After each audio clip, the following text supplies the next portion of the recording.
if you do not understand white supremacy, what it is, and how it works, everything else that you do understand will confuse you. In all of these 9 areas of activity, economics, education, entertainment, labor, law, politics, religion, sex, and war. Anywhere on the planet, minute by minute, day by day, all of the time, all of the time, all of the time.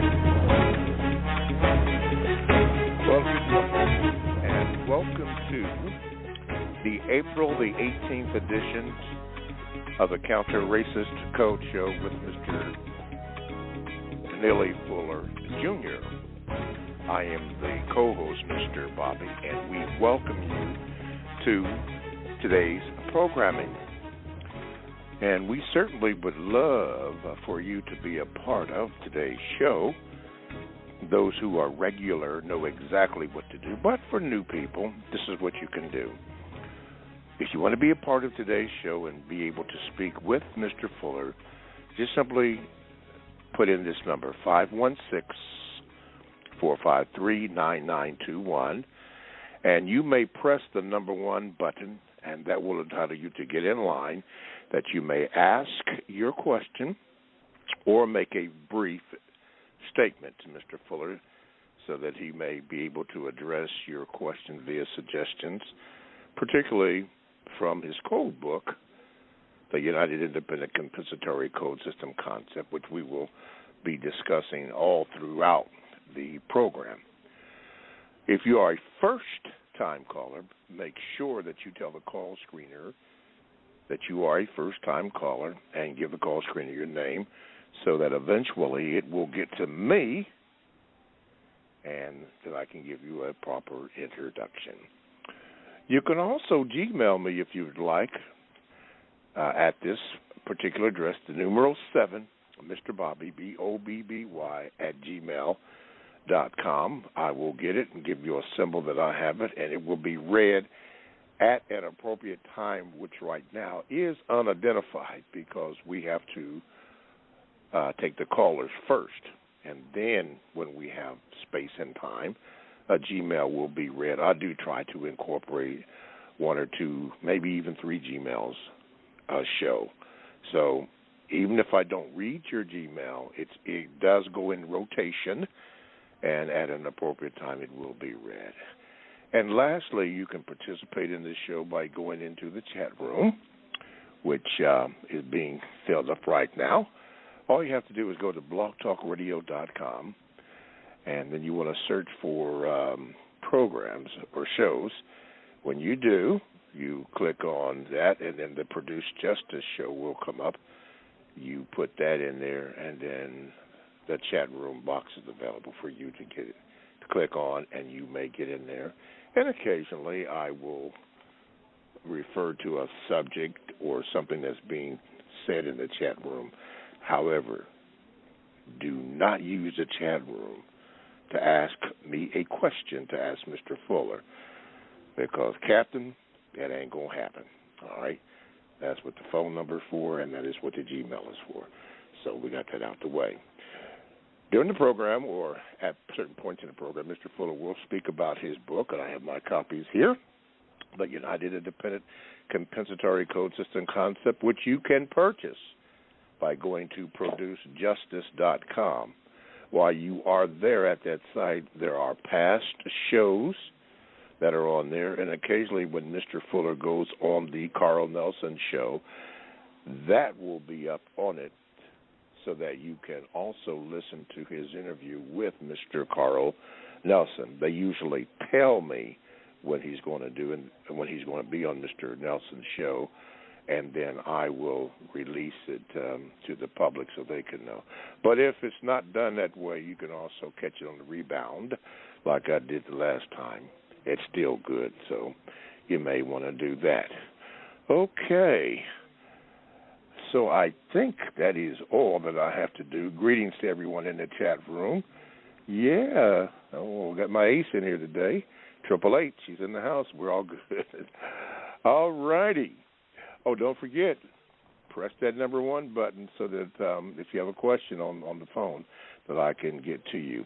Okay, without further ado, let me present to some and give to others Mr. Neely Fuller, Jr. Mr. Fuller, good morning, and how are you this 18th of April, 2023? I'm still learning. Okay, still learning. Okay, Mr. Fuller, to kick the show off, what is on your mind if we go to the thoughts and expressions on the mind of Mr. Neely Fuller, Jr.?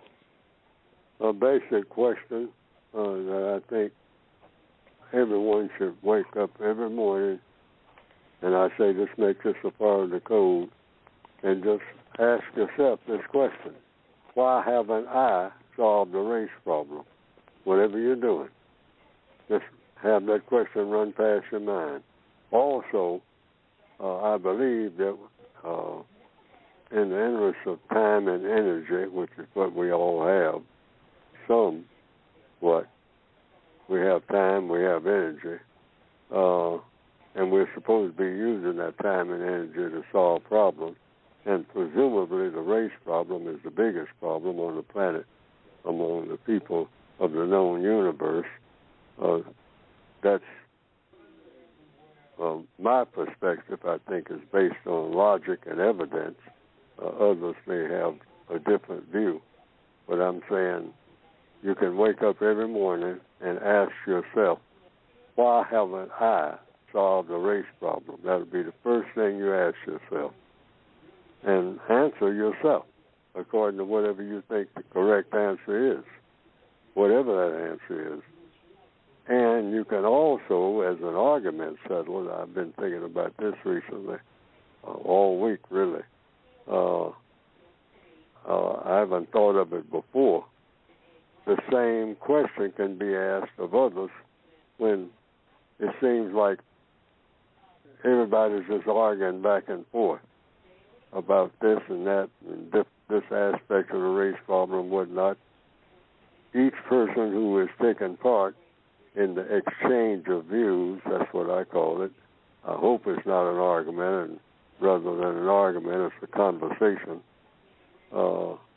In that conversation, if it seems like people are just doing what many people have a habit of doing, and which I think I've broken myself of that habit, and that is just arguing back and forth and trying to win the argument. Just ask everybody who is participating, why haven't you solved the race problem? Starting with yourself. And then you can ask everybody else that. And don't interfere with the answer. Don't break into the answer or the type of answer that the person is giving. Whatever the person says should be accepted.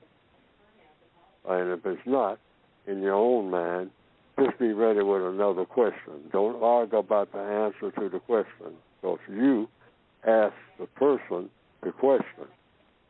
That's the mechanics of how counter-racist codification is supposed to operate. Compensatory science of counter-racism, counter-racist science. You don't have arguments about racism ever. You have conversations. And an argument is designed to win arguments. A conversation is designed to solve problems.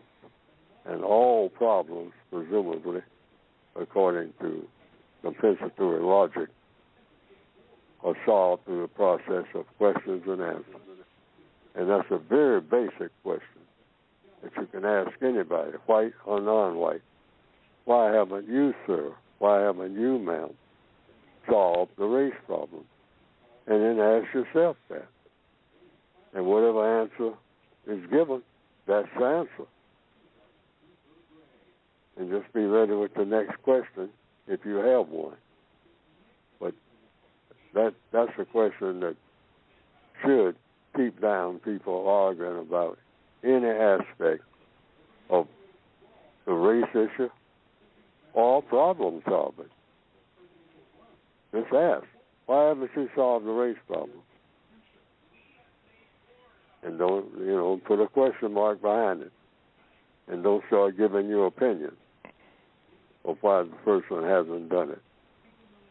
You can give the opinion of why you haven't done it, but when you ask yourself that, or if you explain that to somebody why you haven't done it,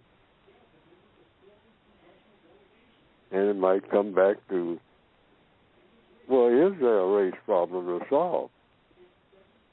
You can start with that. And it's going to be a yes or no. You're going to be concise. But don't argue about it. And that's an excellent question to ask anybody.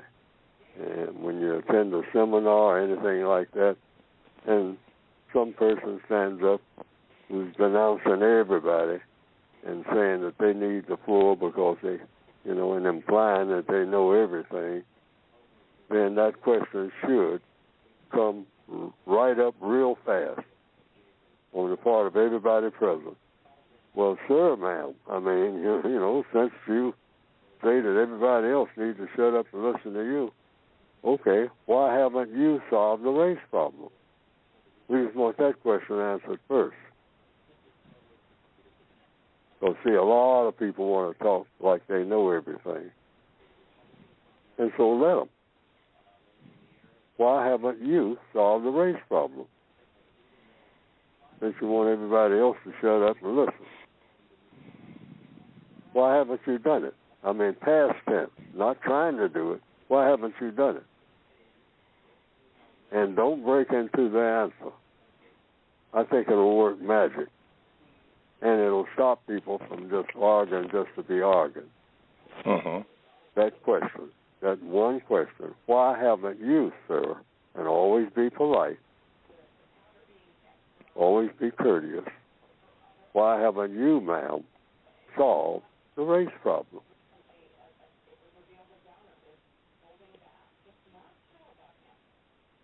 And just wait for the answer.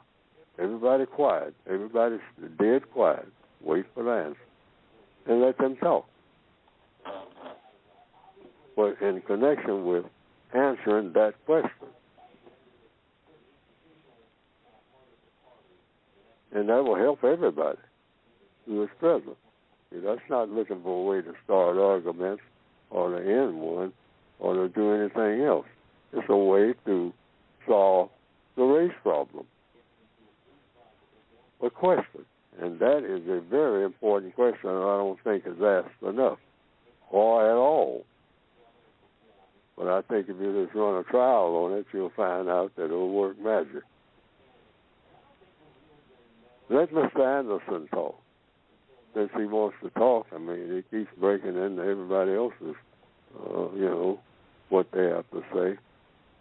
Mr. Anderson evidently has a lot to say. So I have a question for Mr. Anderson. Why haven't, past tense, he solved the race problem?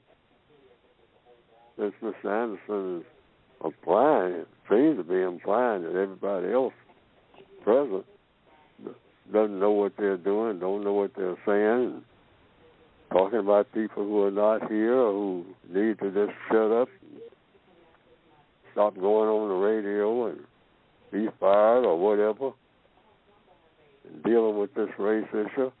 Let me talk. Okay, Mr. Anderson, talk. Why haven't you solved the race problem? And we'll all just be quiet and listen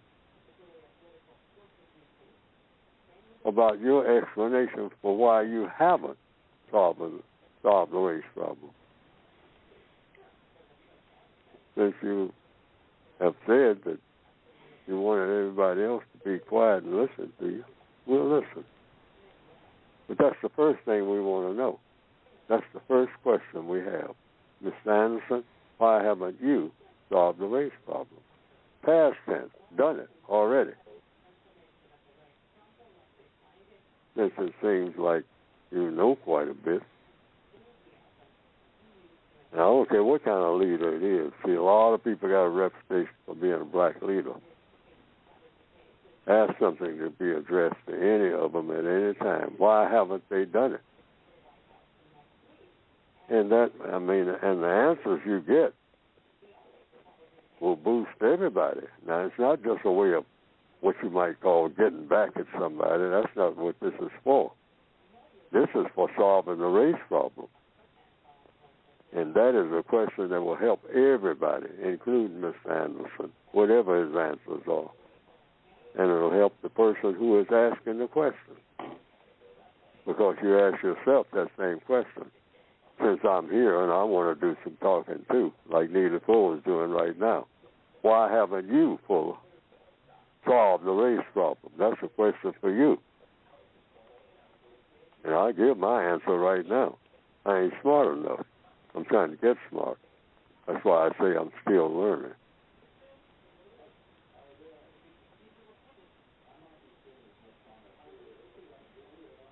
Hello. Oh, okay. You're good. Okay. All right. Solving the race problem, we're looking for constructive results. That's what we're looking for. Okay. 516-453-9921 is the number that you get in contact with the show. And I have a question from Diva224. She says this. Hello, Mr. Fuller. I hope this question is not offensive, but I made an observation on black women and white men relations. I noticed that many black women who get into relations with white men seem to become bisexual or turn to lesbianism. Now, Mr. Fuller, do you have any idea as to why that is? The influence of the white supremacists. Any kind of confusion about sex or any other area of activity, economics, education, entertainment, labor, law, politics, religion, war, anything that you see black people doing during the existence of the system of white supremacy. And what that black person is doing is highly questionable in constructive value and or non-constructive. It is the white supremacists to blame because they engineered it, because they are our only teachers. The black people of this planet haven't had any teachers since the beginning of the system of white supremacy. But those white people who practice white supremacy. So whatever you see a black person doing that shouldn't be done, they got it from the white supremacists. Because they are the only teachers of black people. We are their illegitimate children here in 2023. Now, throughout the history of the world, that most likely is not true. But since the beginning of the system of white supremacy, whatever you see a black person doing or hear them say, that's the white supremacists. Either they take the credit for it or they take the blame for it. Mm-hmm. If there's something that a black person is doing that they shouldn't be doing, the white supremacists take the blame for that. Because they are the ones who are in charge of every move that we make, everything that we think, everything that we aspire to do, all the things we want to do. It came from them. The things we want to buy, the things we worship, the things that mean most to us, the things that we don't really care about, like Black Lives Matter, that comes from them. Black people in the system of white supremacy despise black people. Why? We've been taught that. I was taught that. I was taught, looking at the movies and everything else, that you kill Indians. That's what you do. Dead Indian is the best one. Dead Indian is the best Indian you can possibly find. I learned that. From whom? The white supremacists. Nobody said that to me before. And I didn't talk to a white supremacist directly to get it. I got it from looking in books and movies. Oh, them wild savages and whatnot, kill them. And then when I see a Tarzan movie, kill them savages. All right? All righty. Well, kill those black savages. You got your answer. Hey, listen, don't forget, when you call in, as that person has called in the area code 501, please make sure that you give your name to the call screener so I can give you a proper introduction as Corey and Tess have done. So whoever is in that 501 area code, please give your name to the call screener. Okay, Mr. Fuller, before we go, okay. This comes from Armchair Revolutionary. Says his real name is Corey, so I have permission to call him that. He had a very good question, and he reduced it because it was too long, but I respect the fact that he appeared to do some research on that question, but it was too long for radio broadcast, so he edited it for me, and here it is in a nutshell. He says, Mr. Fuller, does white supremacy have a clandestine ruling class? Yes.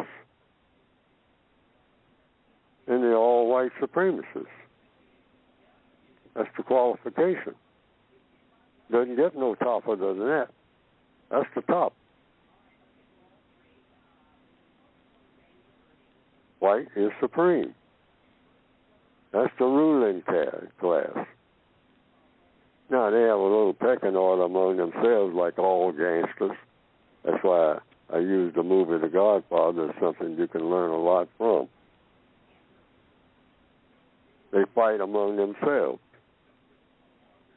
About what? Who's going to be in charge of the black people? That's what the white supremacists fight about. They have what you call so-called civil wars. And they have conflicts every day. They argue. They fight. They tear up the place. They kill each other about who's going to tell what black person what to do. Plantation owners. You know, one owner, one person, a white person, runs a plantation. Down the road, there's another plantation. And they say, oh, that's the Bodie plantation. You know, we don't even talk to them Bodies. All right? Yeah, we fight every now and then we kind of kiss and make up, and we trade each other slaves back and forth between each other. I'll send some over there, and he'll send some back over to me, and we go back and forth with that. But yeah, that's the way we operate. We fight among ourselves about how we're going to handle the black people, but we don't let the black people have no say-so in the fight. When they start opening their mouths about it, they say, you don't have nothing to do with this. Get back out there in the field and do your job and shut up. Yeah. Yeah, do your job and shut up, yeah. Okay. All righty. Let's go to the phones, and I'm going to yield this time, and I'm kind of putting a pun on that because she always says she yields back her time. Let's go to Nicole. Nicole, we got you. I happen to like the way you say that, but Nicole, you're on with Mr. Fuller. Go ahead. Why? Hello? Yeah, you're on with Mr. Fuller. Go ahead. Hello. Hi, Mr. Fuller. Yes, ma'am. Go right ahead. Ask your question. Hello. Okay, go ahead. Okay, so my question is, somebody had asked me, what is the purpose of context clues to a reader? What is the purpose of what? Context clues for a reader? How is that effective? How can we make context clues when we're reading, saying that we're dealing with Western civilization coming out of Egyptian and other languages? How can we apply that to our reading techniques? Oh, I don't know. I'm not even. What's that word you use? Contact clue? Context. C-O-N. Context. Mm-hmm. Yes, sir. I have a list, so bear with me. And how do you use it in the context of Egyptian language? Of a reader. How effectively can we use it as readers? As readers. Yeah, dealing with Western civilization. Dealing with Western civilization? Yes, the relics of Western civilization, saying that they stole relics from every other country to lock in slavery with their relics. How can we apply effectively context clues to ensure that we're getting the root of the word and not the prefix or the suffix, so it can be more effective in the way we speak to one another and communicate in our own community?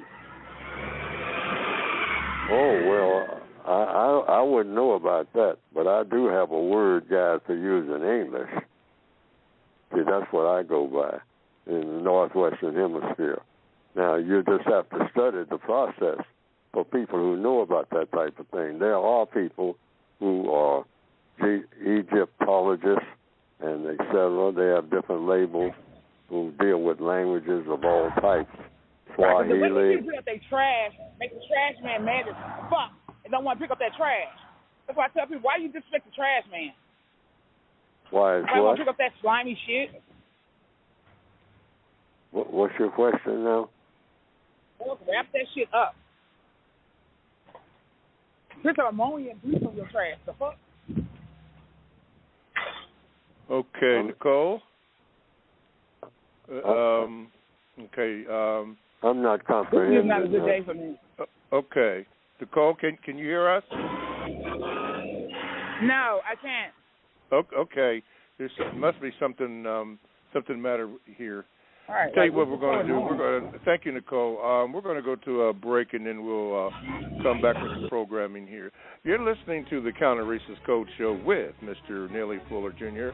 I am your co-host, Mr. Bobby. Now, to get in contact with the show, and hopefully without too many interruptions as the usual suspects seem to come into play, just call this number, 516-453-9921. Now, I'm going to ask, when you ask your question, please, ma'am, please, sir, if you have to slow it down so that Mr. Fuller and even me and some of the people who are online can hear and understand what you are saying. You know, you got to keep in mind that there are some forces that are beyond our control that seem to be interfering with a lot of things, including this program and certain things on the chat room. And be careful even when you're in there, because there's some things that are going on in there also. So be careful. The number you call again is 516-453-9921. Press the number 1 button. That's to get into us, and then that way give the call screen your name so that I can properly give you an introduction. If you want to get into the chat room, go to blogtalkradio.com, and you make sure that you want to click on programs, and then when that comes up, the Produce Justice Show, you can go in there, click on chat, and you can go in there.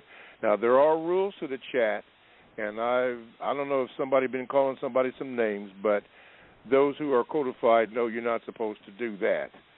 So no name calling in there, but respect one another. Yeah, we know that there's some other stuff that is going on, too. You can also Gmail me at the numero 7, Mr. Bobby, BOBBY, at gmail.com. And it won't be read today, probably, but it will be read at some time, and so just hang on to that. Mr. Fuller, at some point in today's programming, will speak about his books, because there's always questions about that. But you can go to producejustice.com to get that. Okay, back to the program. We got a new caller. Looks like it's Leno or from Canada. Let's see if we can get you on. Okay. You are on, Mr. Fuller. What is your question? Hey, Bobby. Hey, Neely Fuller. I just wanted to call and say that, Neely Fuller, Bobby, you guys are amazing. And my question is, I am an African. I'm from Sudan, and I came here about when I was, say, 10 years old. And I noticed a lot of Africans that come to this country, and they don't understand the system of racism, white supremacy. They seem to be in some sort of illusion. Like, for instance, a couple of days ago, some African kid wandered off and knocked into a suspected white supremacist door, and the guy blew his head off. Sorry for using those languages, but I guess, and what I'm saying is, so I know it's more of a statement rather than a question, but just wanted to say that, okay, but I'll let that, thank you. Thank you very much for letting me share my thoughts.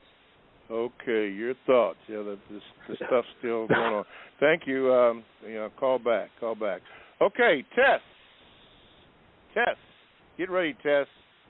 New York City represents every week. All right, Tess, you are, wait a minute. Okay, you're there. Go ahead, Tess. Good morning. Morning. Good morning. The term social justice warrior, or SJW, is a name-calling tactic being used as of late. Here is one definition of social justice warrior: an individual who promotes socially progressive, left-wing, or liberal views such as feminism, civil rights, gay, transgender rights, identity politics, political correctness, and multiculturalism. Mr. Fuller, what are your thoughts on the name-calling tactic, social justice warrior? I haven't heard the expression until now. But any questions that I would have, I would find out the originator of the term itself and ask further questions.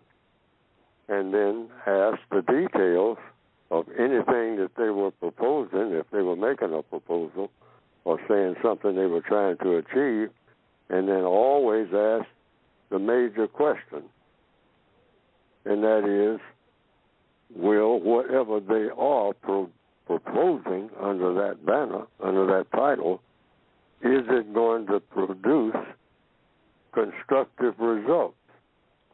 And then ask questions about what those constructive results are to see if they are really constructive. And that's what you ask with anybody that comes up with any new terms. Just say, well, what's the results going to be? If this is some type of program you're proposing, well, what is it you're going to be doing? So you always get to the doing part.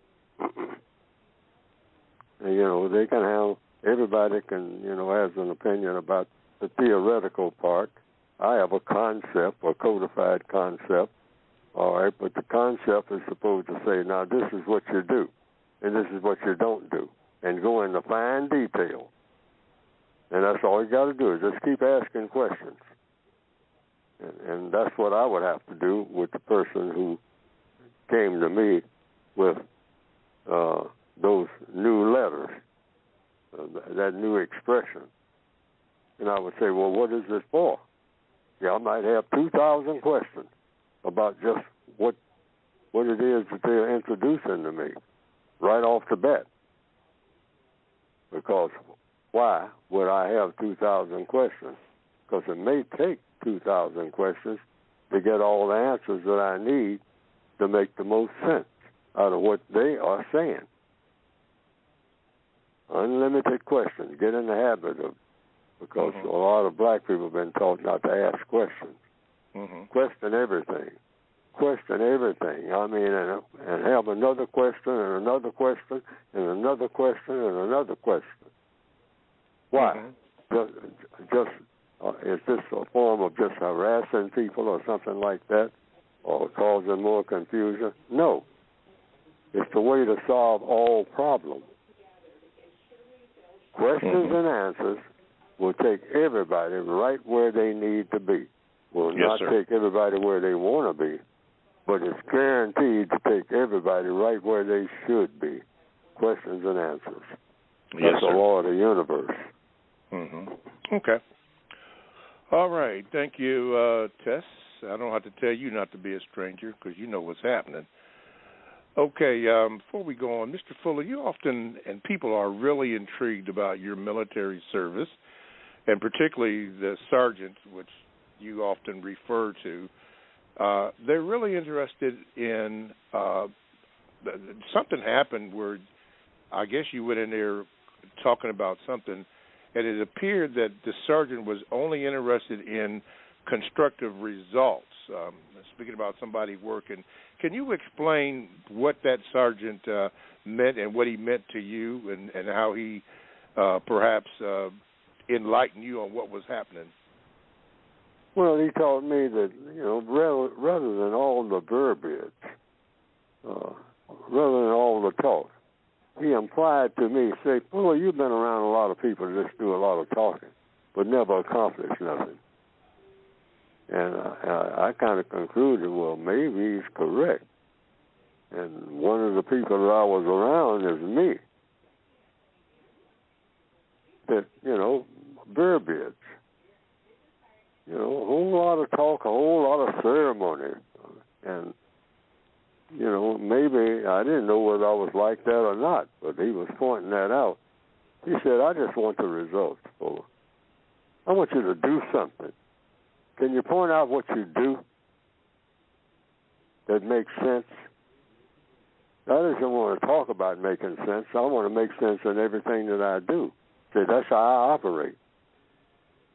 See, I don't operate no other way. And he had all the credentials and whatnot to show it. I mean, and the way he went about doing things, he did get things done. I can say that. I mean, the people who had come before him in the particular unit that I was in, everything was a mess.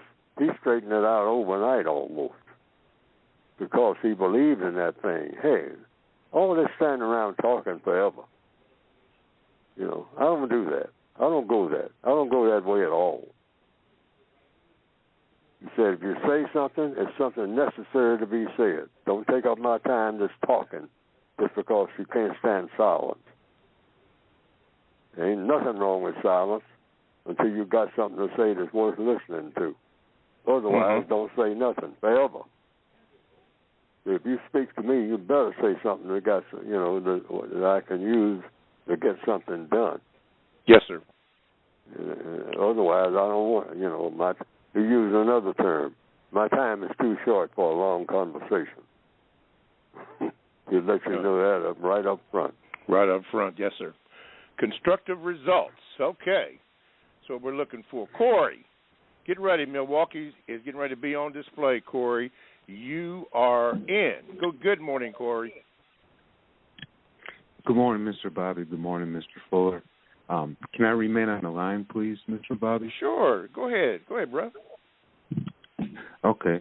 Mr. Fuller, when a white or non-white or suspected white supremacist questions a black person as to why are you doing this thing or not doing that thing, and you are trying to stick to a counter-racist code, is the best response to when you are questioned for your behavior to say, for example, I'm staying on code? Hello? Yes, wait a minute, I heard 2 or 3 things. Is the wait best... a minute. Hello? Yeah, Mr. Fuller? Yes. Yeah. Yes. Corey, I didn't hear what you... Corey, are you still there? He's asking me a question, yes. Okay, go ahead. Okay, what was that question? Mr. Fuller, is the correct way to respond to any person questioning you or another black person who is attempting to stay on code, is the best response to why are you doing that? Why are you not doing this? Is the best response to say I am trying to stay on code? No, the best is they don't know unless they know all about what you're talking about, what code is. No, you give them the answer to the specific question. If it has something to do with something you are doing, you just say, what am I doing that I shouldn't be doing? You can ask them a question. Is there a better way of doing it? See, you don't talk about racism or anything like that at all unless the person says they want to talk about it. You just talk about problem solving. That's what the code says. It's all about whatever you happen to. If you are loading a truck, the question is going to be about loading the truck. And if they ask you, why are you loading the truck? And they say, because that's the only way to get things on the truck. I have to load these things on the truck. There is the truck. Here are the things to be loaded on the truck. And so I am loading those things that go on the truck by loading those things on the truck. Next question. That's how you talk. You stick to the business of what you're talking about. Your mind has got to be laser focused like a machine. Is this the truck that these items go on? Yes or no? You can ask them a question. And if they say yes, well then, that's why I'm loading these boxes on this truck, because this truck is the truck that these boxes go on, unless I've been misinformed. And then you can ask them a question. Have I been misinformed? And if they say no, then you say, well, what's the problem? And wait for an answer. That's all. It's all mechanical. So you don't get personality into it and get mysterious. You clear up all the mystery. I mean, in fact, that's the one thing you definitely don't want. No kind of mystery about nothing. So you don't make things complicated that are simple. Keep everything simple. Because that's what the white supremacists do. They come around black people and make everything complicated. But then when they get around other white supremacists, then they make things simple. That's why black people always walk around, the cartoons, the way they draw them, they, meaning the white supremacists, black person is always doing what? Bugging his eyes and scratching his head. Because he can't figure out nothing. Keep him confused.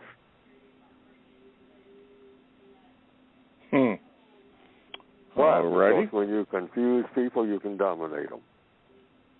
And a lady just called in just a while ago and asking about the lesbian thing and the sex thing. The white supremacists decide when black people are going to be lesbians. Because they get ready to kill a bunch of them, according to the code. They're going to be excellent for the Army and the Navy in the future. All over the world. Take 2 or 3 of them, put them all together. They're just giggling and comparing each other's hair and all that. They'll be happy, and then send them off to fight and let them all die together. Because they'll be good soldiers. Because, see, they'll give up on being females and being males. Half of them, the other half, want to be the female role, and the other half, the male role. And they'll be together. And they won't need to be around any males at all, and they'll be their own commanders and whatnot, and they'll all die in each other's arms. Perfect setup for the white supremacists. And we're pulling them in by the truckload right now. Because black people,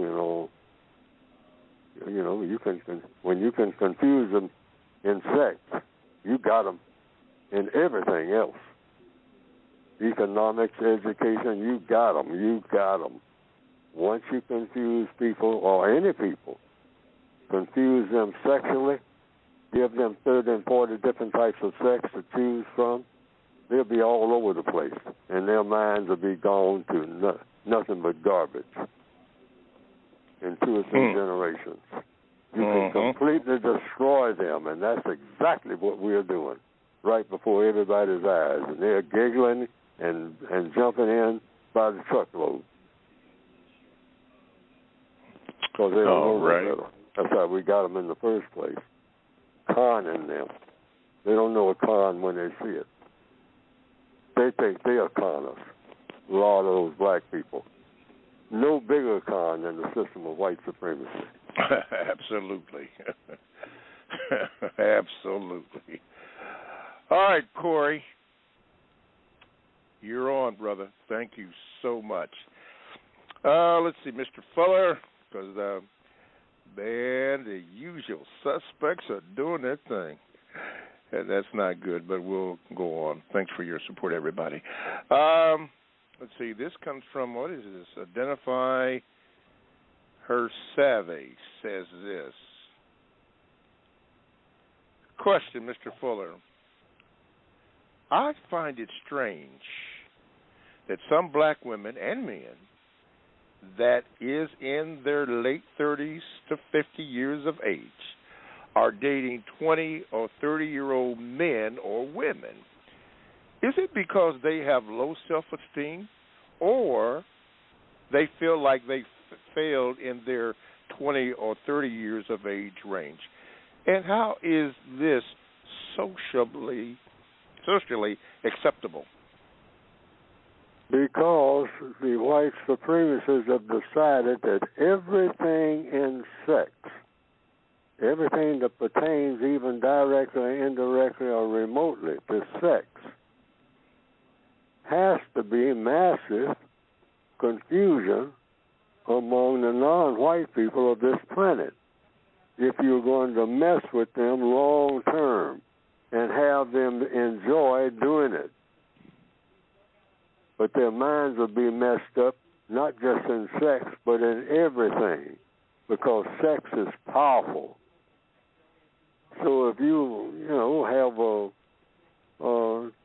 10-year-old male with a 40-year-old male, that's a good match.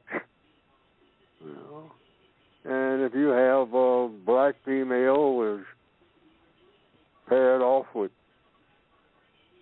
3 other white females, that's a good match. And they're doing this and doing that and running here and running there and giggling about this and making this a priority and that a priority. And they're looking forward to this and looking forward to that. And we'll control it all. That's the main thing. It's just another form of control and letting people think that they're in control of something. And that's a good way to do it, through sex. Sex is very powerful, sexual energy.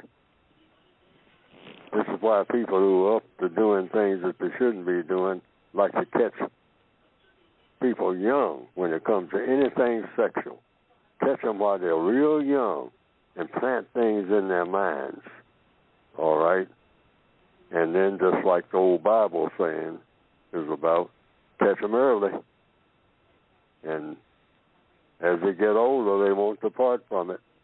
They'll make a religion out of it. But you got to catch them early, all right, when they don't know which way to go. So you show them which way to go.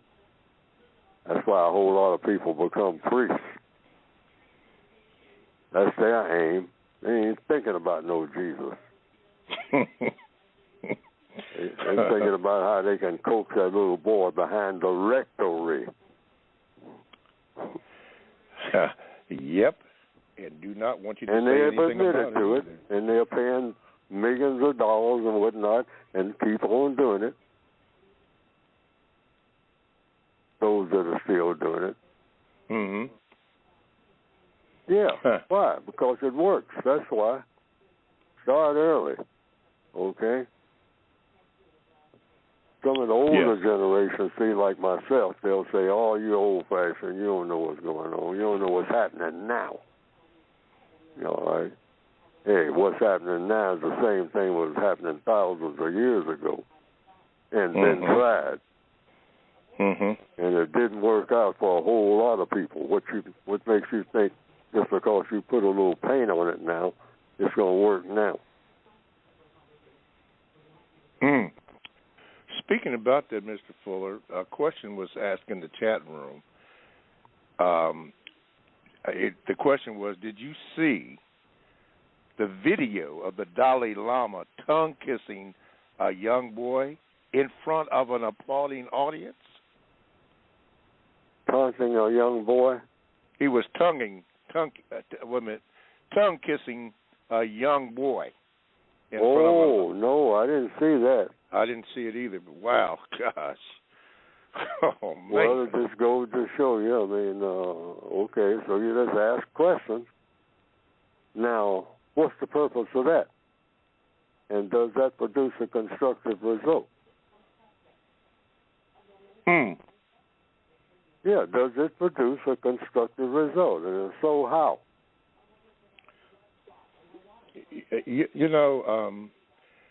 For those... Yeah, you can question it. See, everything is about questions and answers. That's what I say for a whole... I want everybody in the listening audience now. This is what codification is all about. Don't condemn anything. I'm not condemning all this stuff. I'm just saying, show me the constructive result. You talk about doing this and doing that. First of all, demonstrate to me what you're doing, what you're talking about, what you're advocating. See, sometimes fancy language covers up what the actual deeds are going to be. So if somebody comes to me and says, well, we have a new program. See, I say, a program doing what? See, it always comes down, just like the sergeant taught me, to the doing part. I just want to know the details of the doing part, and I want you to show me how these details of what you are going to do is going to produce a constructive result. Now, you want to tongue kiss this young boy? What constructive result is that going to produce, sir?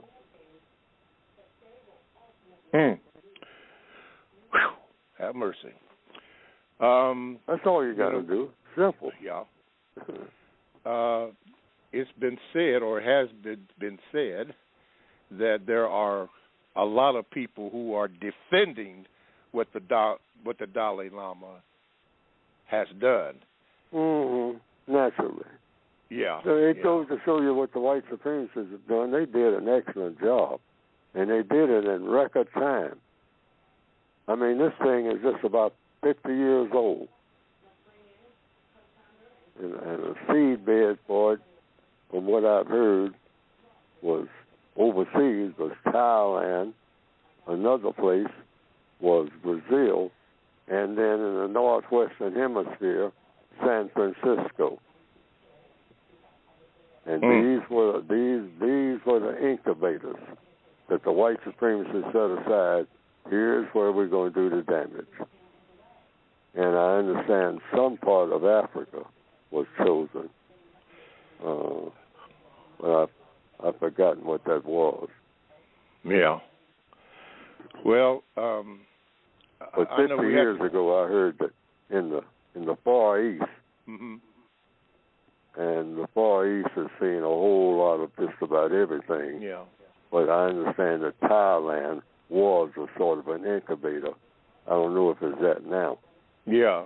I don't know either. But what I do know is that you try to be careful as to what I say, because whatever that I say or whatever we say or anybody that's on this program, it goes all over the world, and it is recorded. It's down, so you have to be. It's down. And sure. So you have to be careful. See what I mean? Yeah, you have to be careful. That's what I'm saying. And so what I have found that it is best to do is to research everything. And what we're talking about, I researched it. Some of the stuff that has been going on, even some of the stuff that has been exposed last week by a certain so-called religious organization that I am not going to say over the air, but if you look at the history of religious organizations, you'll find a lot of stuff that has been done and is doing, and a lot of it is behind closed doors. Somebody on the chat said, if this Dalai Lama did this in person or in public, what are they doing behind closed doors? I don't know. But, again, but the bottom line is it constructive? Exactly. All right? And down through history, you run tests on things to find out the most constructive thing to do. What is constructive and what isn't. Mm-hmm. It all boils down. It's either going to be constructive or it ain't. It's either going to be something that makes people, the type of people, the quality of people, the best quality of people that can ever be. That's what the code is about. See, that's why I can talk about it openly. I say everybody's supposed to be heading toward one thing, universal man with universal woman, because that's the best model. You can have thousands of models of everything. Well, what's the best model for people? Is there any such thing as a best? Because usually there is in everything. That's why you have, football and all like that. They say the best team, the best. You got a whole lot of different type of teams and whatnot. Yeah. Basketball and whatnot. Well, what's the best team? What's the best team, right? Yeah, what's the best soccer player? What makes the best soccer player? All right? Right. So if you want to be a universal man and universal woman, it means the best that can ever be done out of that type of creature. Mm-hmm. Mm-hmm. And black people need that more than anything. That's why I'm saying we should go for the best. Yes. See, we haven't produced the best creatures yet. Nobody on the planet has. Not but yet. But everybody should be trying to, and we're considered the lowest. Everybody should be trying to be the best that there can possibly be. Yes. And the code says that would be in the form of universal man with universal woman. Usually make a statement, particularly concerning it, it's a suggestion. A person doesn't, they can do it or not do it. I like it, just suggest it. Anyway, here's a VGQ, pure VGQ from one of our loyal listeners.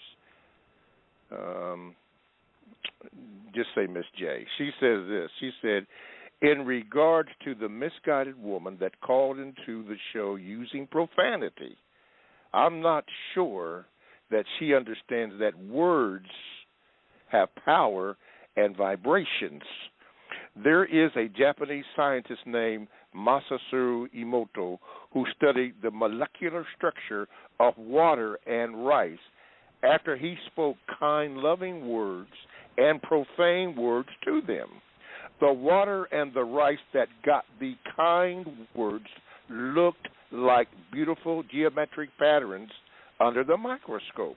The water and the rice that got the curse words look like vomit under the microscopes. Words are more important than that woman knows. Best regard, Miss J. A good VGQ. Well, listen, we've come to the end of the first hour, so we thank you for listening. If you have to go, we hope that you will be able to come back and hope something was said to encourage you. So hopefully you'll be back for next week's show.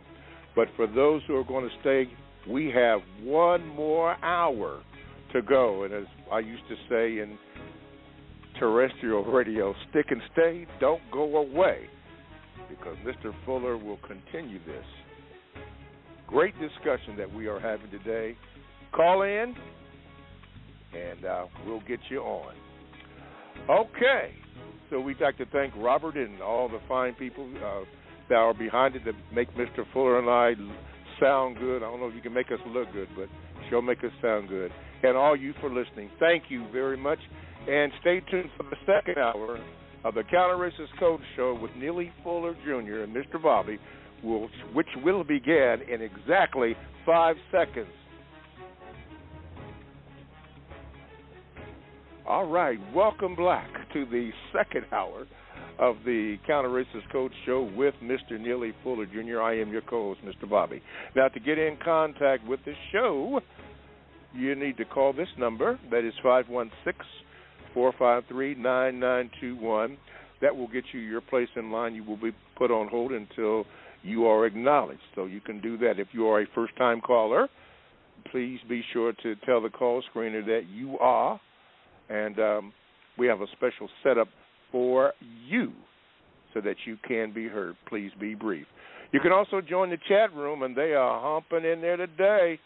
Oh, yeah, humping in there today. All you have to do is go to blogtalkradio.com. You want to click on programs, I believe it is, yeah, and then come up with the Produce Justice show. When you do that, then there's a chat room available for you to get in there, and you can do it. Get into the chat room.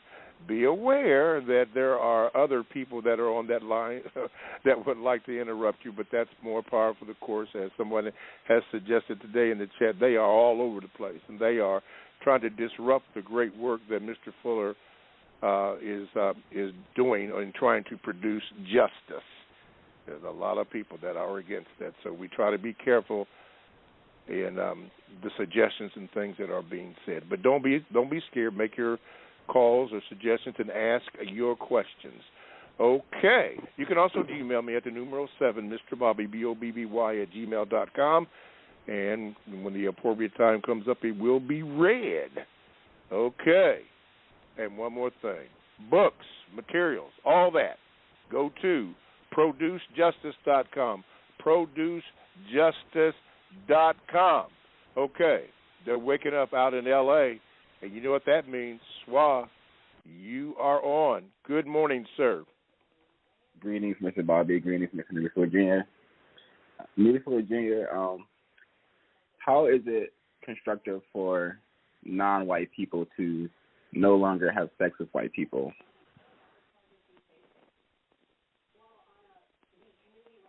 Because it causes confusion. You get rid of the system of white supremacy first. That's the procedure. Then it's bedtime. You get straightened out. In other words, make a bed first. Have a bed to make. Get all that straight first. I mean, on a one-on-one basis, every female understands. Wait a minute. Just don't get on this train and start feeling all over me. I mean, let's have a conversation first. It's like a lady getting on a train and then somebody sits beside her on an airplane and whatnot, and then immediately the fellow starts putting his hands all over. Say, wait a minute, what's going on here? And so it's the same way when you consider the way people should conduct themselves in trying to straighten out something as messy as the race problem. You start with first things first. One of the first things you don't do is hop in bed and then start talking about straightening out all of our environment and all like that. Get the environment straight first.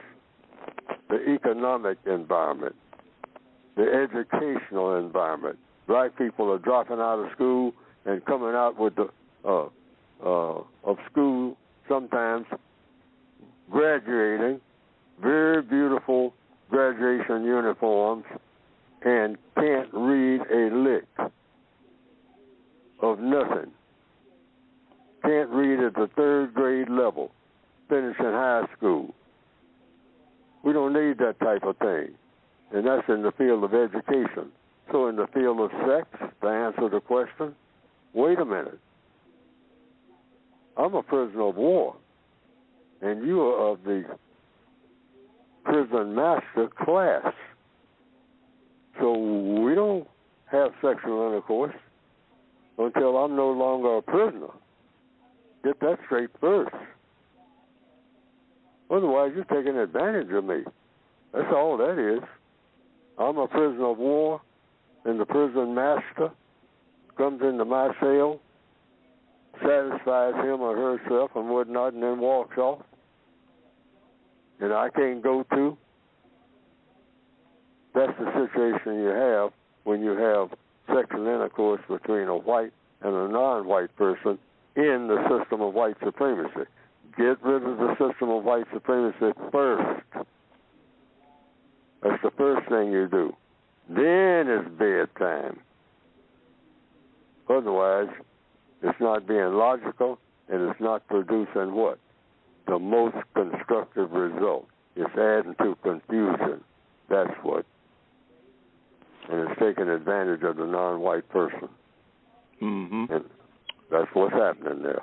The non-white person is being taken advantage of. Greater advantage.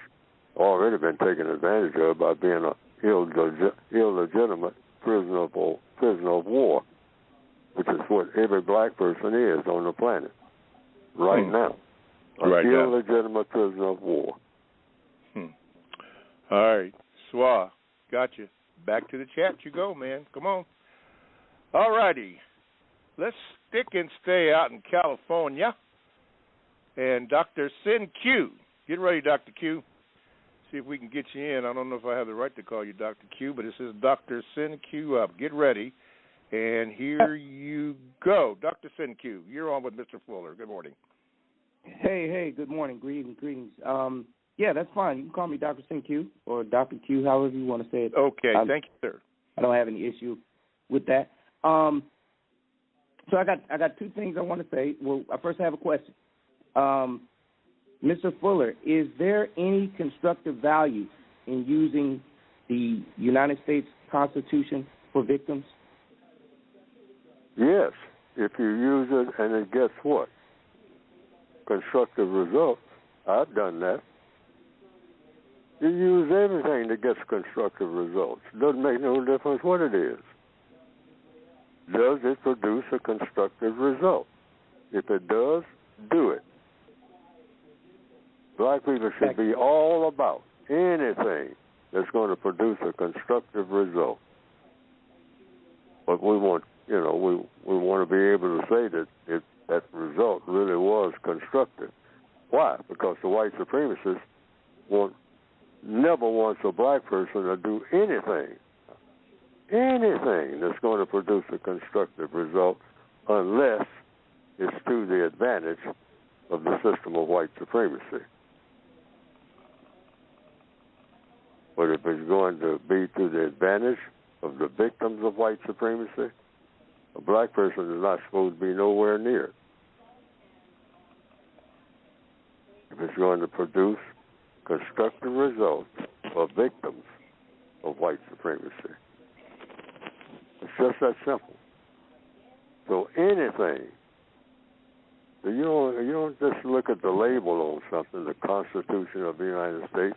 You just look at it and see what it says and say, can I use it to produce what? Constructive results. Can I use any part of it at any time? I know Neely Fuller has done it on several occasions, and it worked. So you just have to figure out how to use it, like anything, like using a table or a chair. If I sit in this chair, is it going to produce a constructive result? Or am I going to get up with a bad back? Then I know that wasn't a chair for me. Something wrong with that chair. It doesn't fit my body. It might fit somebody else's, but it doesn't fit me. Because now I got a terrible back. I got to go through a chiropractor or whatever. And the person next to you might say, well, it worked for me. Yeah, it was for you, not me. See what I mean? That's United Independent. Codification is all about just use some common sense, which somebody once said, common sense ain't so common. What was your statement, Dr. Q? Okay, my statement is So I actually watched that Dalai Lama video. There was no tongue kissing. He kissed the boy, and then he asked him to suck his tongue. I mean, it's still... What? He asked the boy to suck his tongue? Yeah, but he didn't Wow. tongue kiss him. It was just it was a brief kiss, and then he just asked him that, and that's the part that everybody is in uproar about. Now, I just wanted to state that fact, but I also observed that the Dalai Lama appears to be a non-white person, and so one of the things that I've observed that the racist white supremacists tend to have us do as victims is constantly criticize, it looks to me like a distraction, where they want us to be focused on the incorrect behavior of what victims are doing instead of being focused on the masters of incorrect behavior, which are the white supremacists. So that was all I wanted to say. Wait a minute. Wait a minute, Doc. What was it? What is? Do you know? What is the significance of having your tongue sucked? I don't get that. There is no significance. I don't see any constructive value in it. Okay. I'm gonna have to watch that video because, woo, man. Okay. Yeah, I'm not defending the Dalai Lama. I'm just simply stating a fact, because sometimes people, they hear information, and as it travels around, it turns into a rumor, and then the information becomes incorrect information. Mm-hmm. And I just wanted you to know that it was incorrect. It's not a video of him tongue kissing a child.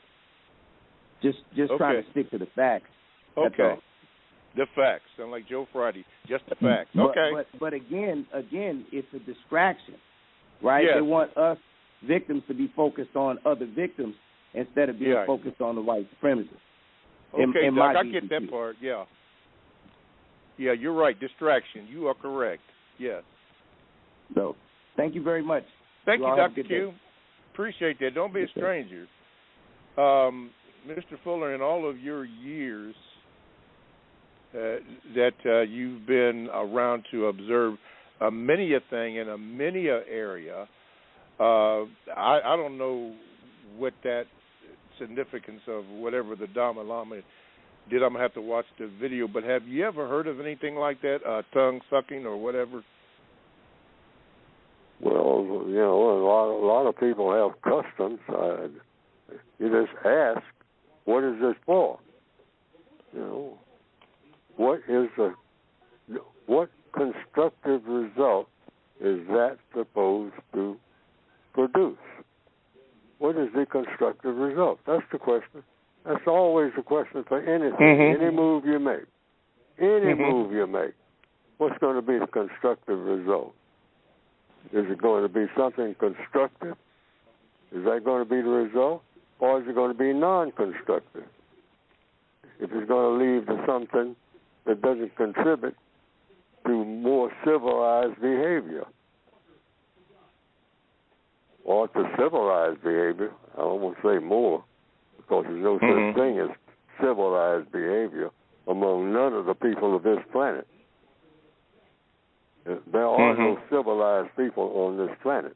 You will have civilized people when people no longer, just for number one, and this is just for openness. Yes, sir. Kill each other. Nobody has any bragging rights at all, period, according to the code. Nobody, no people have bragging rights as long as people are killing people. People of that category. If they got anybody among their group that's killing somebody, they got no bragging rights at all. They can't brag about nothing. You sound crazy, because you are crazy. Bragging, with all this killing going on, and somebody's bragging about anything, a football game or anything, they don't brag about nothing with all this killing going on. People coming out of the football stadium, killing each other. Is that what you learn playing football? To leave the football game and then start shooting? They cancel out the football game and everything else. We're just as crazy as we can be. All of us, white and non-white. And the white supremacist system brings on more of it. Yes, and sir. getting everybody to enjoy this insanity. It's the white supremacy, the racist man and racist woman who are behind all this nonsense. And they need to be replaced with a better system, a system of justice. That's a better system. Nobody practices any of it. Okay. From the Gmail, David, and I'm not going to give his last name, says this. He says, Mr. Fuller, what's your perspective on black Americans, and he named a few, calling African immigrants, quote, tethers, end of quote, for supposedly not being on code with them? Because I find it hypocritical how they quote your concept of being on code, hold Africans to that standard while simultaneously ignoring every code in the book. The code of name calling in this case. The code says no name calling, period. Yeah. So that takes care of that. No name calling. Call people by the names they want to be called. Period. Yes. That's a code violation. So the same people cannot be saying that they're following code when they're not. That's one of the basics. That's one of the basic 10 stops. Stop name calling. Only call people by the names and title that they want to be called. No matter how many times they change their name or their title. Even if they do it 2 or 3 times a day. Get the new name straight. Get the new title straight. And that's white or non-white. Always call everybody by the names and titles they want to be called. Yes, sir. This is why I cleared that up with Dr. Q. I asked him, did I have his permission, basically, to call him Dr. Q, and he gave me that. Anyway, continuing on. I'm just saying that's what the code calls for. Yes. Otherwise, stop saying, going around talking about you believe in what Neely Fuller wrote in the code book.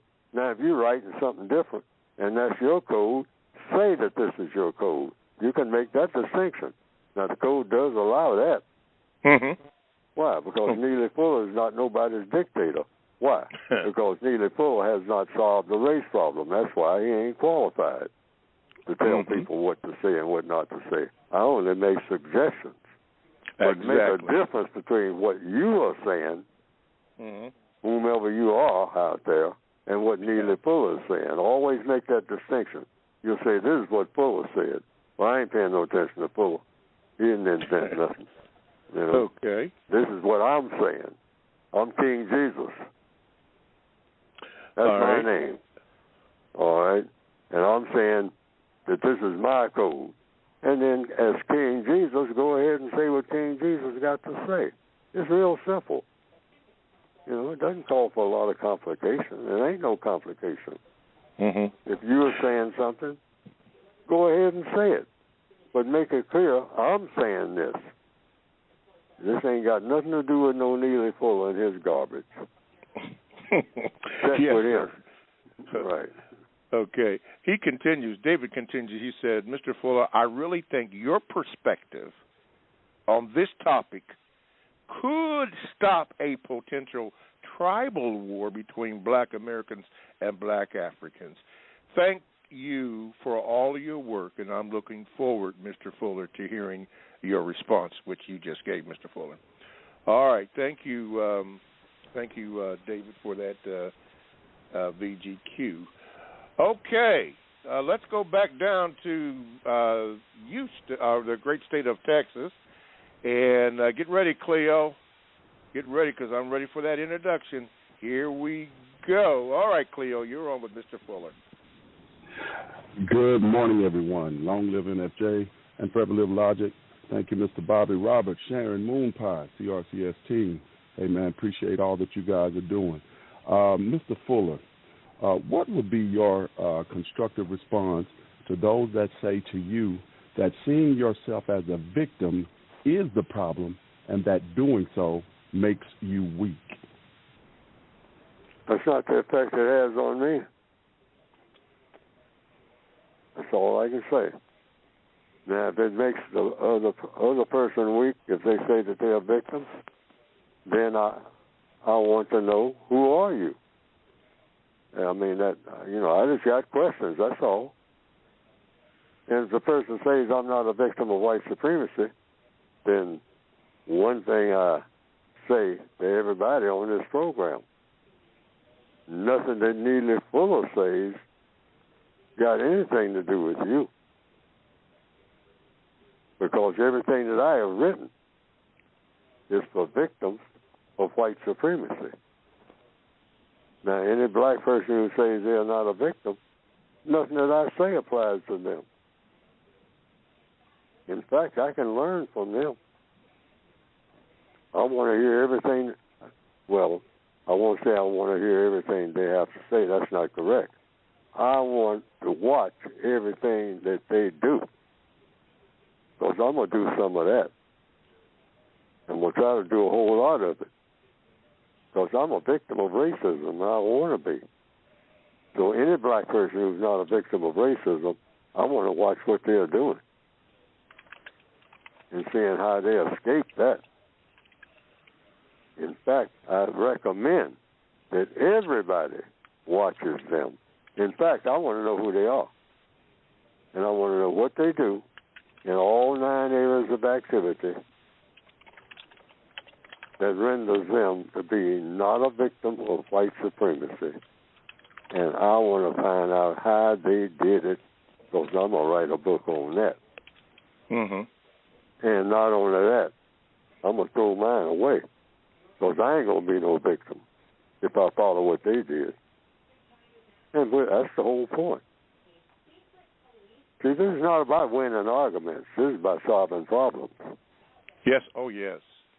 And if any black person tells me they are not a victim of racism, no kind of way, that racism has not, and cannot give them no kind of problem at all, that they can't snap their finger and solve, that's the person I want to watch closely and copy after. Because that's the solution to all our problems. What do you need Neely Fuller's book for? When you got a person that says, I'm not no victim of racism, and that fool talking about he's a victim, I can show him how not to be a victim overnight. Mm-hmm. If you're talking about a student, what does Neely Fuller always say? I'm still learning. Yeah. And I want to learn that real quick. So I'm going to start recommending that person as the only person to listen to. The only one. I'll do that myself. Mm-hmm. And I'll close up shop, including this program. It'll shut down immediately.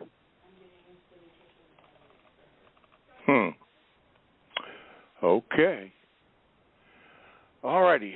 Moving into a Gmail here from Gerald. Says, good morning, Mr. Fuller. I have a prison cell in a senior citizens building. When asked by neighbors, how are you doing? My response is always, I'm still learning. A white woman said she liked that answer and that she loves me. Trying to be codified with questions, ask permission. What do white people talk about when no black people are in the room? Well, we don't talk about black people. What is what she said. Next question. Could you tell me a black joke? She said, I'm a Christian. I have deleted all that from my memory. Was this codified knowing that white supremacists are the biggest religion? Thank you. This is blank from Nashville. And the question was, is this Was this codified knowing that the white supremacists You're coming in broken up for some reason. The usual suspects are doing their thing because you're coming in very clear to me. Can you hear me now? I can hear you. I can hear you, but it's static in your voice. And see, there's none in yours. Anybody else on the line or in the chat room? Is there any static on you? Because I don't hear anything here. Let me see here. Okay, maybe they're working on it. Can you hear me now? I can hear you now. Okay. The question was, he said, was this codified knowing that white supremacists are the biggest religion? Thank you. Well, that's what the code says. That the system of white supremacy is the most powerful religion and the most powerful political system, both in recorded history. So that's according to the code. Now, the white lady said that her religion is Christianity. Is that correct? Yeah, she says she's a Christian now. Okay, well then it's, you always ask when you talk, according to the code, when people say give the name of their religion, it's only three things you do. What's the name of your religion? She gave that, Christianity. What does your religion require you to do in 9 areas of activity? If you got time to talk to it, great length. In economics, education, entertainment, labor, law, politics, other people's religions, sex, and war. All right? And get that straight. Then the third question is, according to the code, what does your religion require you to do when you interact with me? And you just wait for her answer. And you talk about simple, constructive communication. That's what you'll be getting if you follow those instructions out of the code book, those suggestions. The three things you do when a person mentions anything about their religion. What's the name of your religion? What does your religion require you to do in all 9 areas of activity? And what does your religion require you to do when you interact with me in any of these areas of activity? And wait for the answer. And you will have an excellent interaction with that person according to the code. In other words, you will get the most constructive results. But you've got to stick with that. Just don't move outside of those three questions. And anything that you ask after that will be in line with those three questions. But stay in the question lane. Okay. Don't start making statements. Stay away from making any kind of statement at all. That's important to remember. Okay. Thank you for the response from my people in the chat room. Evidently, those people who like to interrupt our program are really doing something, because a lot of people can hear us or hear me, and I hear your voice and it comes back static right now. I don't know what's going on with that, but guess what? It ain't gonna stop. But I tell you what, we're going to do right now. We're going to pause for the cause. You are listening to the Counter Racist Code Show with Mr. Neely Fuller Jr. and Mr. Bobby as co-hosts, and we do appreciate the fact that you have taken time out of your day to listen to other programs. So we thank you for that. We do not take that for granted. Trust me, we don't do that. We thank you for all your calls or all your Gmails and information in the chat room. Interesting. So we thank you for that. Listen, we're getting ready to go into our next half an hour. So if you need to call this number, particularly if you are new to the program. The number is 516-453-9921. Press the number 1 button if you have a question or something that you'd like to share with us or a comment. You can do that. Please do that, ma'am. Please do that, sir. You can also Gmail me at the numeral 7 at the numeral 7 at Mr. Bobby at Gmail. The numeral 7 Mr. Bobby at gmail.com, and I will get that and read it at an appropriate time. And this is the big one. You can go to the chat room by going to blogtalkradio.com. Then you want to make sure that you click on the programs. And when you do, you will come up with many programs, but you want to get the Produced Justice Show. That's where we at. Yeah. Justice Warrior. Don't be scared. Yeah. That's where we be at. And you can get into the chat room and do your thing. And there, ask your questions, get answers. And trust me, there are a lot of good suggestions in the chat room. But if you are not codified, they got something for you in there. So be codified. All righty. Let's do this. Mr. Fuller, everybody's been talking about this book in group. We speak about the book. A lot of questions are asked, and people do, particularly when you mentioned about results, constructive results. I remember we had the program on CRT, and they went off on that. That book that I have in front of me, that you have in front of you, talk about that book for a few moments, please, Mr. Fuller. Well, the book is called The Textbook Workbook for Thought, Speech, and/or Action for Victims of Racism. And racism is white supremacy, and white supremacy is racism. And it's for victims. If you're not a victim of racism, the book does not apply to you. It applies to people who perceive themselves as being victims of the system of white supremacy. Prisoners of war, convicted illegitimately on the basis of color, convicted for being a person of color. That's what the system of white supremacy does.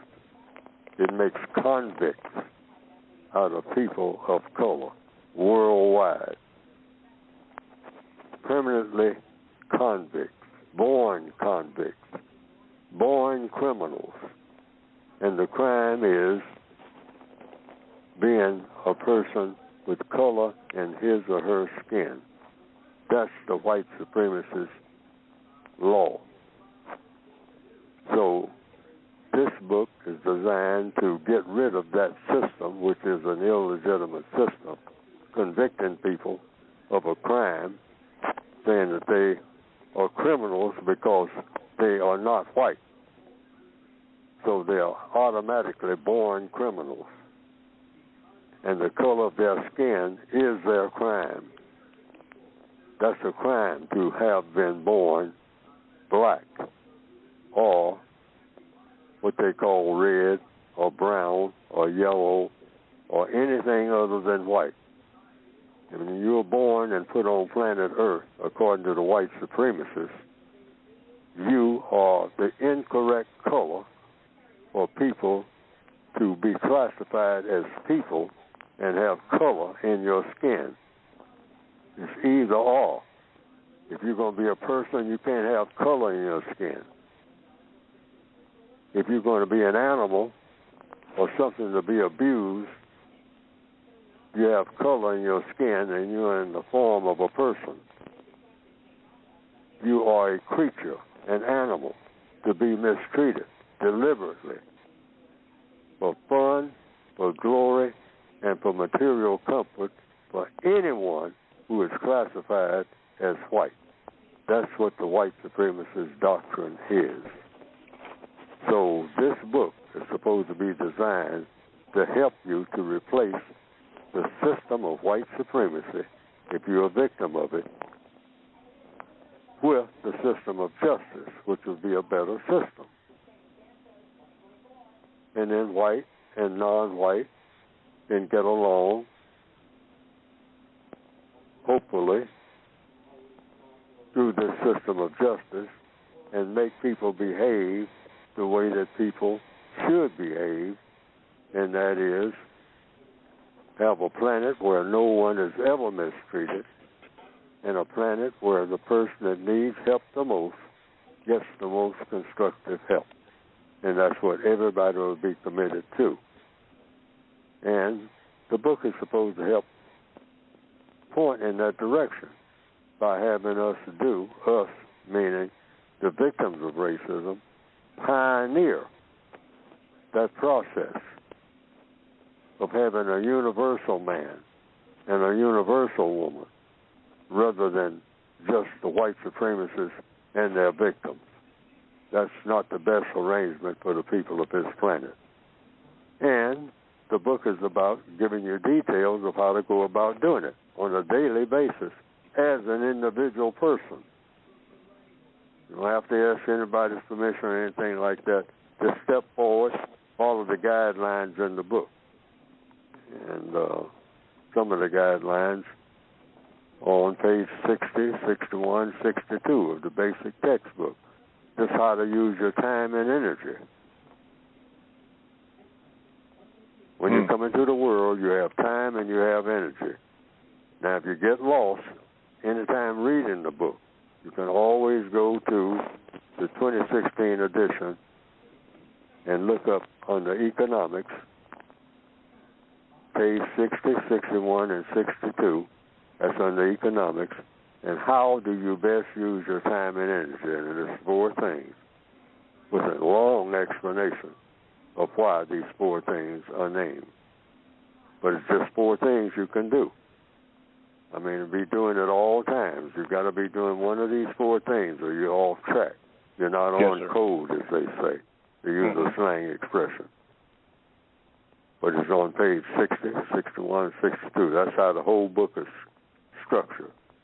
Yes, sir. You got questions and answers in there. Questions you can ask other people, questions you can ask yourself, and some suggested answers, codified answers, that will produce the most constructive results. Shouldn't even be in the book if it doesn't produce constructive results. But you can get the book by going to producejustice.com. Yes, sir. Producejustice.com.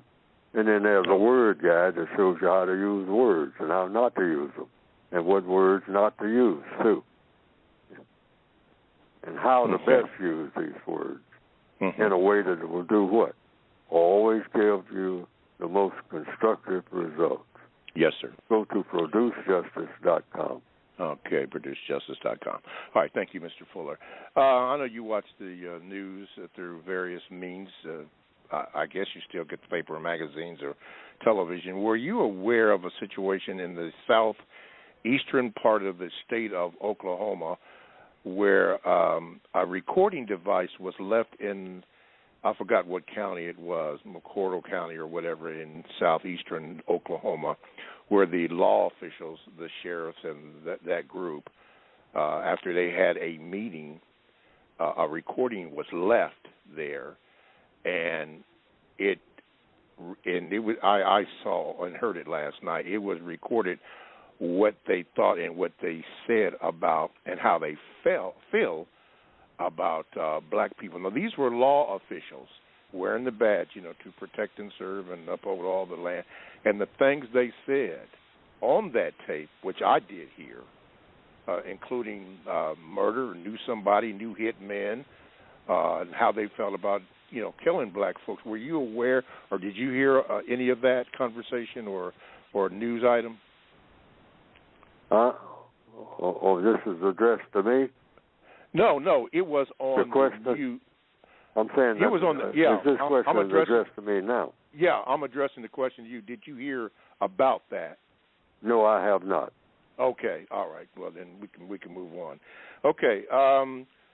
One of the things that was brought up in the chat, which is also in the book, is racial shadow boxing. Could you give a brief description of that term? Well, that's black people criticizing each other about the way they go about fighting racism. And I called it years ago, gave it a slang expression, shadow boxing, meaning you're fighting the white supremacist shadow when you're fighting other black people. And it doesn't, and anybody that knows anything about shadow boxing, if you're boxing a shadow, you're not boxing the boxer. The white supremacist is the supreme boxer. So swinging at the white supremacist shadow, meaning another black person, as a substitute, you get the same effect. You get the same result as you get when you are boxing somebody's shadow. You can box somebody's shadow. You can put on the best gloves there are. But when you're boxing somebody's shadow, you're not boxing the person that's making the shadow. So a black person who is just criticizing how another black person goes about fighting racism, that's racial shadow boxing. That's not fighting racism. Mm-hmm. That's just making you feel good. Because you're making this other black person look bad, which is what black people do a whole lot of and do and really enjoy and make and consider themselves making great progress.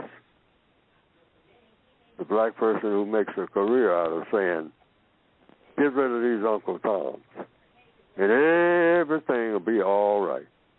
That's a sport enjoyed by many. But it doesn't solve a problem of racism. You still got to deal with racism. So you can say, who's the Tom of the week? And then spend a whole lot of time talking about who the Tom of the week is. And we just get rid of him or her, everything going to be all right. Okay, so 5-6 years you work at it, you get rid of them. Racism is still here. Why? Yes, sir. Because you're still not dealing with the racists. Mm-hmm. That's racial shadow boxing. That's racial shadow boxing. A lot of people make a career out of just that. Just that. Okay. Just to be clear, let me give you the report on the World Report from the Associated Press, AP, concerning what was happening in this southeastern Oklahoma City. Oklahoma's governor is seeking the resignation of 4 county officials after a newspaper's audio recording apparently captured some of them complaining about 2 of the paper's journalists and knowing hitman and where 2 holes were dug. A portion of the recording was released by the paper, and it also appears to capture one of the 4 making racist comments about black people. Oklahoma Governor Kevin Stitt said Sunday he was seeking the resignations of McCurtain County Sheriff Kevin Clardy and 3 other officials, Sheriff's Captain Alicia Manning, District 2 Commissioner Mark Jennings, and Jail Administrator Larry Hendricks. Quote, I am both appalled and disheartened to hear the horrid comments made by officials in McCurtain County. End of quote, Steers said in a statement. Then he continued, there is simply no place for such hateful rhetoric in the state of Oklahoma, especially by those that serve to represent the community through their respective office. Wow. That was from the Associated Press. Have mercy. Let's continue. Let's go Black Power, Florida. Get ready. I'm getting ready to cue you in here. Okay. You are on with Mr. Fuller. What is your question? Hello. Good morning. Yes, you're on with Mr. Fuller. Hello. Good morning. Can you hear me? Yes. Go ahead. Yes. Hi. Good morning, everybody. My name is Black Power. And good morning, Mr. Fuller, and good morning to the host. I've been listening to your program for a while now, and it's very informative and very helpful and productive.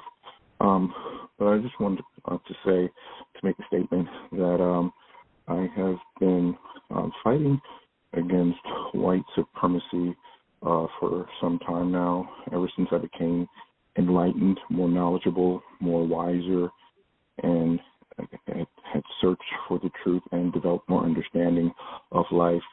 And what I've come to find out through my experience of fighting white supremacy is that I have been effective in challenging white supremacy, especially when it comes down to law enforcement, and going to white businesses where they have violated the law and violated my rights. But by me knowing my history, by me knowing some law, I have been able to fight back against evil people in powerful positions like law enforcement or government officials or business owners who abuse black people. And I've been able to let them know that I understand what you're doing. So I've been able to talk to them and let them know that what they did was wrong. And I've also let them know what laws they have violated, what civil rights laws they have violated, what constitutional rights laws they violated, and policies and practices and procedures.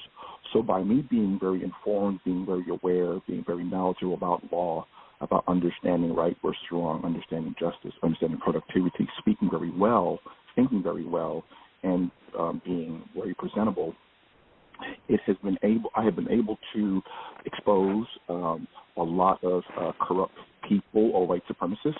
I've been able to stop them from continuing to abuse black people in my community, in my area, because I've had to really be honest with them and be very truthful and say, listen. Okay, let me interrupt you here because we only have a certain amount of time. Was there a question you want to ask Mr. Fuller? No, I just wanted I just wanted to make a. Well, yeah, I did have a question, but I wanted to make do a VGQ or make a statement, and then that was. Yeah, but it has to be brief, and you were kind of going on. That's fine. Okay, that's fine. Yes, okay. Yes. So basically, I just wanted to state that I've been very effective and productive in fighting against white supremacy and very successful. Whereas they had to stop abusing. Now, the question that I had is, Mr. Fuller. Do you think, with so much evil in the world and with so much ugly people in the world, do you think that this world will ever be fully productive, where everyone will want justice, even though you have very bad, evil, ugly people in this world, terrible people, terrible criminals? Do you think that this world could ever be at the same? Everyone could be searching for justice, or that can never happen because of evil, wicked, white supremacists in this world? Okay, Mr. Fuller. Thank you, sir. Mr. Fuller.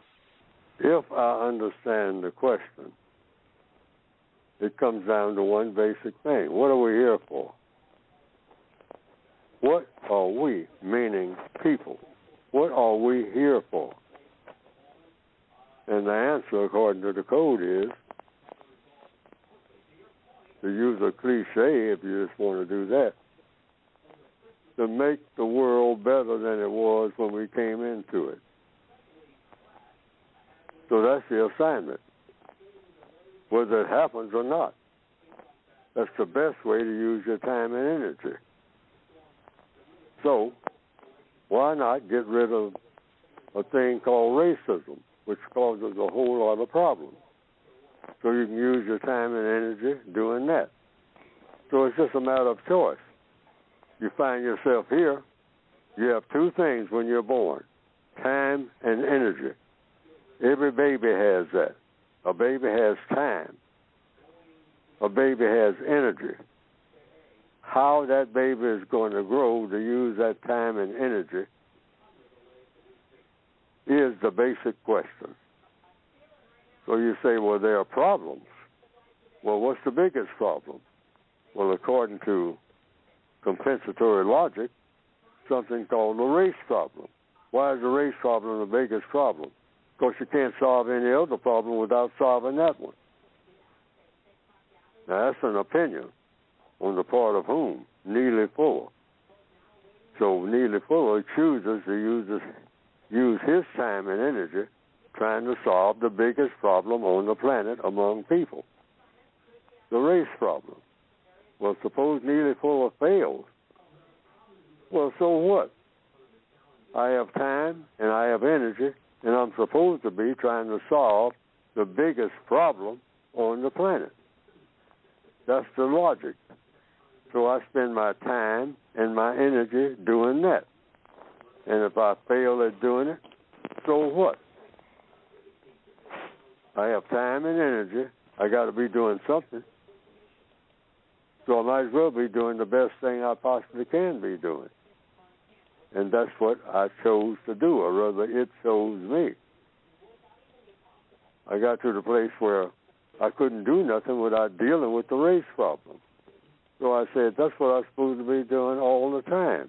That's the conclusion I came to. They say, just fighting the race problem, that's all? Yes. Why? Because it makes problems, every other type of problem, bigger. And you wind up not solving anything as far as people are concerned. Now, there's one thing that racism does produce that's constructive. It produces things.